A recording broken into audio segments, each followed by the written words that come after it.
วันนี้พัฒนาขึ้นสะพานตัดเก่งมากสรุป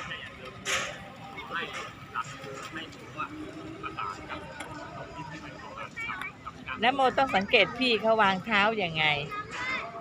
เราต้องสังเกตต้องเล่นได้ทุกตัวได้แล้วล่ะเอากับพื้นให้คล่องก่อนเก่งมากเก่งได้แล้วเห็นไหมเล่นได้ทุกตัวแหละ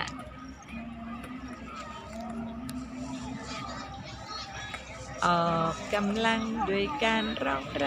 ำทำเพลงให้คลื่นเพลง